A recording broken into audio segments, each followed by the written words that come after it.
Nous allons vous présenter les différents modes d'intervention en santé publique. Tenez-vous prêts et bonne révision à tous. Vous êtes-vous déjà interrogé sur les différents modes d'intervention existants en santé publique?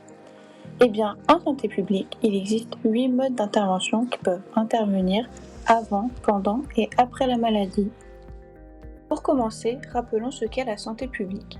La santé publique est un ensemble d'actions mises en place par la société pour protéger, améliorer et maintenir la santé de la population. Avant la maladie, on parle de prévention primaire. C'est un ensemble de mesures ayant pour but de diminuer l'incidence d'une maladie en réduisant les facteurs de risque.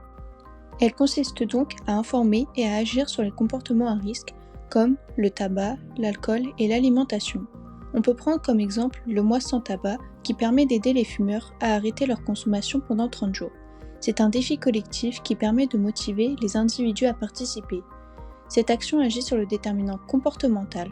Elle veut faire prendre conscience des risques pour modifier les comportements. Cependant, l'individu reste acteur de sa santé. On y retrouve aussi la veille sanitaire et prospective qui ont pour but de collecter et d'analyser des indicateurs pour anticiper les risques émergents comme le climat. S'il y a un risque pour la santé de la population, alors une alerte sera déclenchée. Pendant la maladie, on parle de prévention secondaire. C'est un ensemble de mesures ayant pour but de réduire la gravité et la durée d'une maladie grâce à des actions de dépistage et au traitement.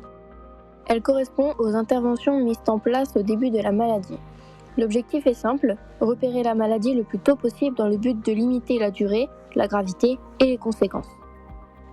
Pour cela, des dépistages précoces sont fortement recommandés, comme le dépistage du cancer du sein, de MST et du diabète. On y retrouve également la restauration de la santé. C'est un ensemble de soins existants pour traiter un problème de santé ou le stabiliser. Celle-ci vise à soigner le problème de santé, réduire les conséquences, accompagner le patient malade grâce aux soins curatifs. Après la maladie, on parle de prévention tertiaire. C'est un ensemble de mesures ayant pour but de diminuer les incapacités suite à un problème de santé et d'empêcher les rechutes. Les personnes suivant un traitement ou étant atteintes d'une maladie chronique, diabète, asthme, Parkinson, peuvent avoir du mal à reprendre une vie normale. La prévention tertiaire aide à réduire les complications et éviter les rechutes, mais aide également à se réadapter et se réinsérer dans la société. On y retrouve aussi l'éducation thérapeutique du patient, également appelée ETP. C'est un ensemble de mesures ayant pour but d'apprendre à un individu les bons gestes à adopter pour rester en bonne santé et avoir une bonne hygiène de vie.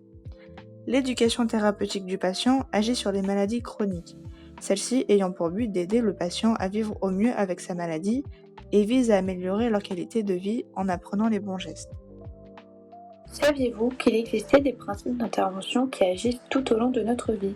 Eh bien oui, et on les appelle les modes d'intervention transversaux.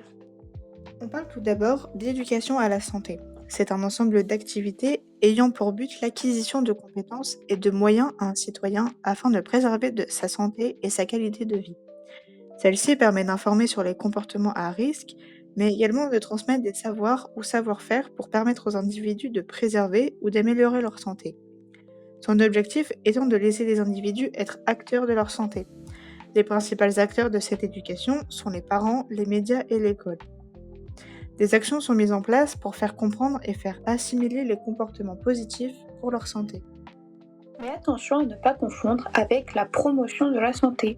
Ce sont des moyens donnés aux individus pour maintenir ou améliorer leur capital santé. Son objectif étant de fournir des moyens aux individus d'adopter les bons comportements pour leur santé. Pour bien différencier ces deux termes, prenons l'exemple du préservatif. L'éducation à la santé va expliquer aux individus l'importance du préservatif et le risque des rapports non protégés, alors que la promotion de la santé va mettre à disposition les moyens de se protéger, comme les distributeurs de préservatifs que vous pouvez retrouver en pharmacie ou au lycée. En résumé, avant l'apparition de la maladie, on parle de prévention primaire, qui vise à éviter la maladie, et on parle de veille sanitaire qui surveille et anticipe les risques potentiels. Pendant la maladie, il s'agit de prévention secondaire, qui limite le développement de la maladie. On parle également de restauration de la santé, qui permet de guérir de la maladie. Après la maladie, on parle de prévention tertiaire, qui évite les rechutes et limite les conséquences. On parle aussi de l'ETP, qui aide à apprendre à vivre avec la maladie. Tout au long de la vie, l'éducation à la santé permet de faire assimiler des comportements positifs, tandis que la promotion de la santé vise à mettre à disposition des moyens.